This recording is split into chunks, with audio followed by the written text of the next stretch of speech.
আসসালামু আলাইকুম। গতকালকে আমি আমার মেয়ের জন্য যে খাবারটা রান্না করেছিলাম, সে মজা করে খেয়েছিল। সেই খাবারটা আমি কিভাবে রান্না করেছি সেটাই আজকে আপনাদের মাঝে শেয়ার করব। চলুন দেখে নেই কিভাবে রান্না করেছি।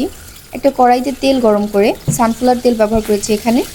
তারপরে মাছটা এপিট-ওপিট করে উল্টে পাল্টে ভেজে নিয়েছি। আপনারা চাইলে সয়াবিন তেলও ব্যবহার করতে পারেন। মাছটা ভাজা হয়ে গেলে আমি মাছটা তুলে নিব। এখানে আমার তেলের পরিমাণটা বেশি ছিল, তাই আমি তেলটা কিছুটা কমিয়ে নিয়েছি। ওর খাবারে এত তেল ব্যবহার করা যাবে না।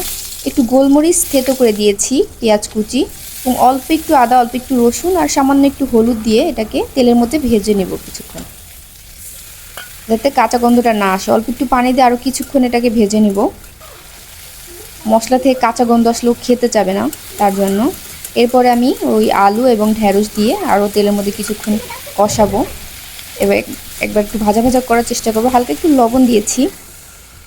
যাদের 1 বছরের কম বয়সী বাচ্চা, তারা কোনো খাবারে লবণ ব্যবহার করবেন না, লবণ ছাড়া খাওয়াবেন। 1 বছর পর থেকে লবণ খাওয়াতে পারবেন। এই তো আমি ঝোলের পানিটা দিয়ে পানিটা একটু ফুটে উঠলে মাছটা দিয়ে দিব। এরপর ঢাকা দিয়ে কম আঁচে এটাকে সিদ্ধ করতে দিব। আমি ওর খাবারে কম আগুন জাল ব্যবহার করি, কারণ বেশি তাপে খাবারের পুষ্টিগুণ নষ্ট হয়ে যায়। এখন আমি দেখে নিব যে আলু ঢেঁড়স সেদ্ধ হয়েছে কিনা। হ্যাঁ, আমার সেদ্ধ হয়েছে। তো আমার রান্না কমপ্লিট। আমি আগুনটা বন্ধ করে দিলাম। আমার রেসিপিটা ভালো লাগলে অবশ্যই আমার চ্যানেলটি সাবস্ক্রাইব করে দিবেন। আল্লাহ হাফেজ।